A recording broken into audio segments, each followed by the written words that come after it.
The Nafta system is roughly 1/3 of the global economy, and it is largely self-sufficient in everything you need to make the global economy work. And the United States has the military capacity to reach out and access raw materials that, for whatever reason, are not produced locally. So let's say lithium. You could easily reach out to places like Argentina and Chile. In a world where everything is based on what you have at home, you tend to not be very sophisticated. So we're looking at a systemic breakdown on two fronts. Demographically, there aren't enough people to consume or produce. And geopolitically, the Americans are leaving the party. And the security that has overwritten everything about globalization is now over. Either one of these is a deal killer, and they're both happening at the same time this decade, right now. The challenge in my work has always been to figure out timeframes. Which block do you pull out of the wall, and how does that affect things? But we're now in a position where at least a half a dozen of the blocks have been pulled out. We are feeling that today as the leading edge of a massive inflationary boom in the United States. Now, I said boom. The United States basically has to double the size of its industrial plant in order to make sure that we get the stuff we want. This is a good problem, and it means high growth and high inflation together. Most people are just obsessed about the inflation part right now. They forget that in fixing this, we're going to have some explosive activity. Everything that we're seeing right now in the United States is a problem of strength. And so we can get these weird inflationary and deflationary trends going at the same time. It's going to happen against the backdrop of a currency system that is just becoming singular. We have always thought of the euro as a secondary currency. The idea is that here we've got the world's second largest economic bloc, but the demographic decline there was terminal 2-3 decades ago. And now we're reaching the point where Germany and Italy and a number of others are aging into mass retirement this decade. So it was never going to last. But the Russian sanctions have sped it all up. And that gives the United States a population and an infrastructure ballast that a lot of countries don't have, most notably Russia. Russian oil in Siberia is not like Texas. In Texas, if it gets cold, the Texans lose their mind, but the oil production broadly is fine. If you have to shut in a well, it's not like you can't just turn it back on in a couple of weeks or a couple of months. That's fine. It doesn't work that way in the permafrost. As anyone who's from the north understands, as long as you're moving, you're okay, but if you stop, you freeze to death. Same with oil. And oil is co-produced with a lot of water. So we're looking at 4 to 6 million barrels a day of Russian and probably Kazakh crude going away and never coming back. Now, the United States is the world's largest producer of crude and the world's largest exporter of refined product. We will have some arguments over the details because we're American and that's just how it goes. My projection is that the Biden administration will dust off the authority that Congress gave the administration back in 2015 when we first allowed exports of crude. The Biden administration will shut off those exports. That'll trap a lot of shale crude within the United States and force our refineries to retool to process it. That should bring down the cost of most refined products and give the United States a huge amount of energy security by separating ourselves from now a world in shortage. But that means that the world loses access to Russian and American crude at the same time. Now, if you're a refiner, at first you're going to bitch because your refineries were not designed to run on American crude. They import the heavy sour stuff from like Canada or Venezuela. And now you're going to have to use this light sweet stuff. But on the backside, 2 years later, when the retooling's done, you're going to be able to sell refined product everywhere and at prices that are just ridiculous. So they'll be the biggest to complain and then the biggest to benefit. For oil, I think we're okay. Let me jump though to the one where we probably are going to have some challenges to make. If you talk about non-food, non-energy commodities, Russia is the world's largest producer writ large, and it falls into a lot of different categories. But the United States does not have a normal steel industry, for example. We are the world's greatest steel recyclers. We use arc furnaces to just take the old steel, turn it into new steel. But if you want something that's pretty, arc furnaces are great if you're making like I-beams and car frames, but if you want to make like appliance cladding or roofing materials, it's kind of ugly. You need fresh steel for that. So what we do is rather than take the iron ore and put it into a blast furnace, then go through multiple rounds of refining to get the final product, we skip that first half. we buy semi-finished products, iron, pig iron, from other countries, and we took that through our high-end process, and we get the highest quality steel in the world with it. But 2/3 of that semi-finished iron comes from Ukraine and Russia. So if we want to avoid some issues with, steel, we need to build a few foundries very quickly. Right. That hasn't started yet. And if you want one to really worry about, neon's a fun one. So we use neon to run the lasers that etch semiconductors. Well, 70% of the world's neon comes from the former Soviet Union, and it's a two-step process. Step one is air separation units at those steel foundries that we don't have. And the step two process to get the commercial grade neon, the purified stuff, that's done in Ukraine. So not only is the Russian steel offline because of sanctions and boycotts, but that second step, the important step, is all done in Ukraine, and half of that was done in Mariupol, and that facility is now gone. We get to decide in the not too distant future what we don't really need semiconductors for. If we want to rebuild that supply chain, step one, build the foundry. Step two, put air separation units in it. Step three, build that secondary phase. There's no way you do that in less than 3 years. I would love for the government to take an active role in that. I'm not convinced it's going to happen. And this isn't necessarily a criticism of the Biden administration, although if you interpret it that way, you'd not be wrong. But we haven't had to have a national economic policy in this country since World War II. We're not good at that sort of planning. We let the market do its thing. And in a globalized world, we've moved up the value-added chain, and a lot of those lower quality steps we have allowed other countries to do because they can do it more cheaply until the supply chain system breaks down. And now, out of a sense of necessity, it's got to come back. Now, in that, we have some advantages over all the other developed countries of the world. Courtesy of the shale revolution and the fact we have so much elbow room, the development costs for what are normally low value-added products here are already the cheapest on the planet. Shale revolution has kept our electricity and our plastics and our natural gas prices low. Our petrochemicals costs are the lowest in the world. So we can do the high value-added stuff on the back end with our high-end labor and our instrumentation. But we can also do the stuff that normally elsewhere in the world is done by low value-added economies, the heavy industry stuff. It's the part in the middle where it gets a little bit messy. Enter Mexico. Mexico is highly efficient in terms of output per worker hours. They've been just going like this now for 20 years. And they're more competitive than really any of the other mid-developed countries out there. And by some measures, they're already ahead of the Canadians. So it's the perfect partner. We still have to build out all the industrial plant. And there will be hiccups. Semiconductors is one where I'm a little worried. Assuming we solve the neon problem, I think the Biden administration is on the wrong track with semiconductors because we do the high-end stuff. We do the stuff that's in your cell phone or that's in a server farm. So one of the fun things about fabs is it's all done under one roof because it's all clean room work, so it has to be.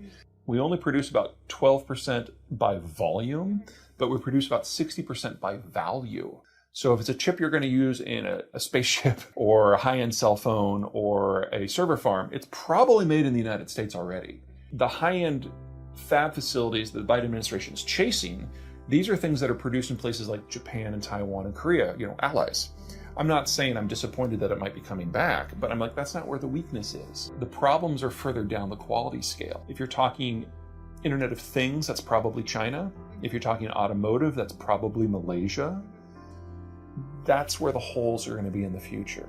So a degree of integration is still going to be required if we want all those things to continue, or we're going to have to find a way to allow American fabs to go down market. And that's not something you normally do unless the government is directly involved.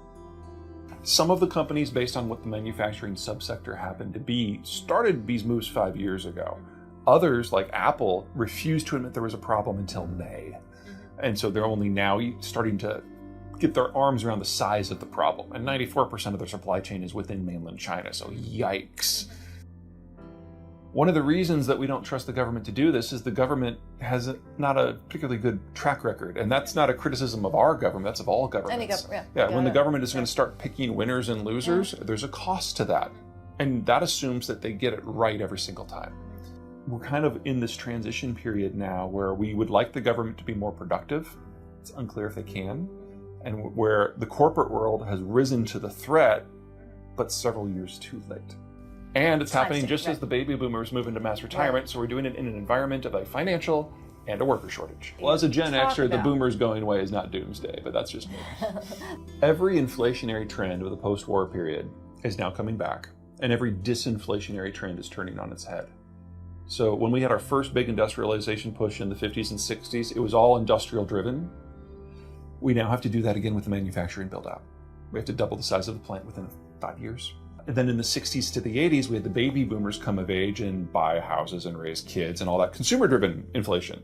Well, we've got the millennials going through the same process now. So we have to go through that process again.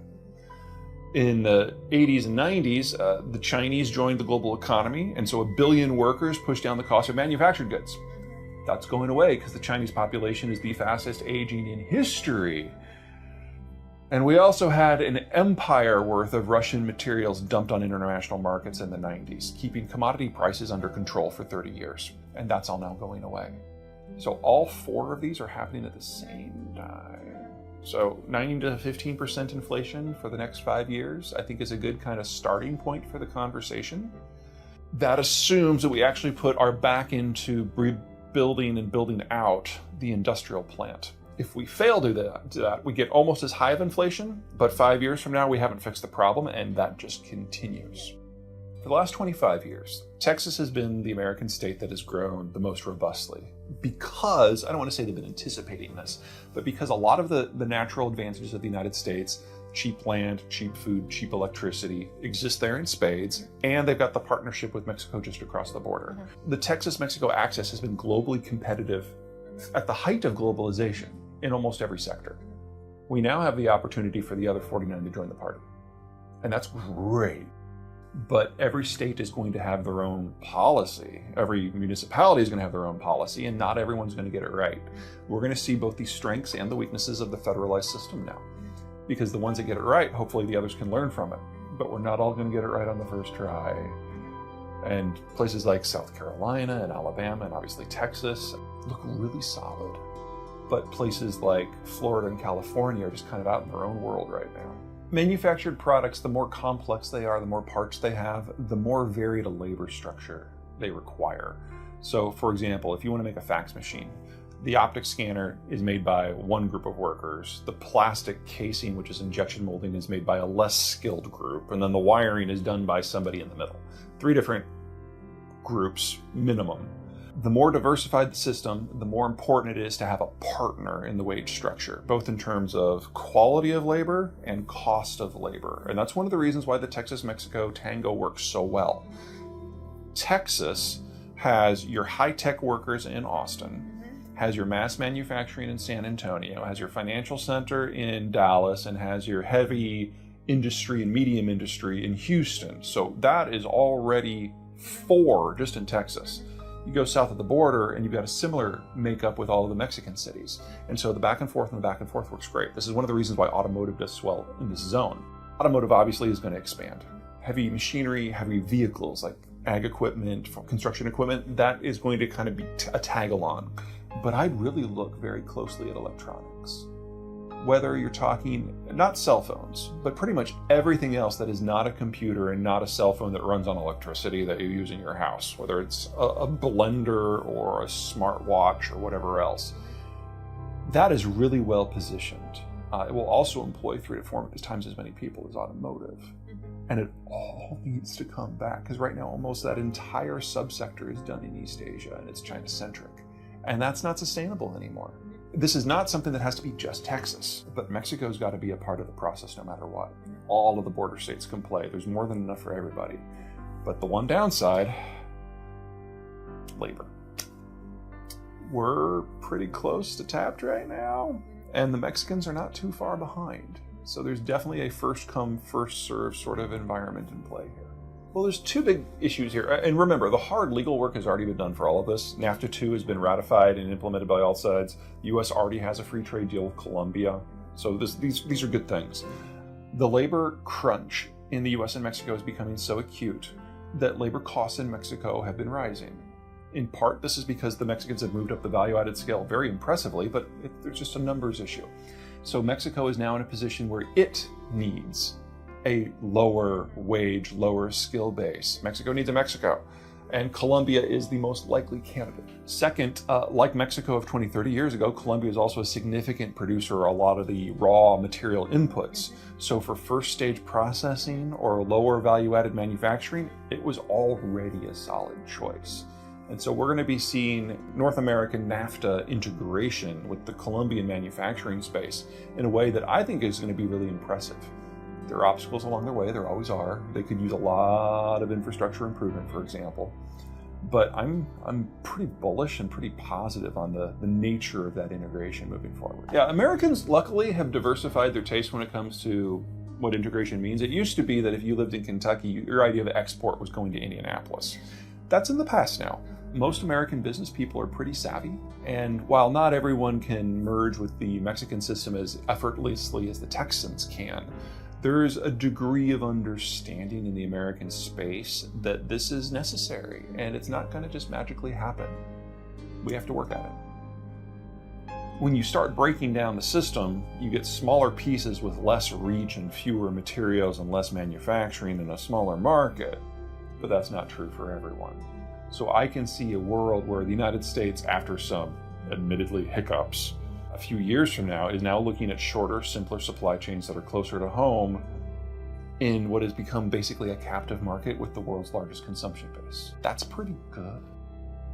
Parts of the world that can either do kind of a mini version of this, thinking here Argentina or France, or there are parts of the world who have basically approached the US from a political point of view and a security point of view and says, yeah, okay, you're not going to support globalization anymore unless we pay you. Got it. What was that number again?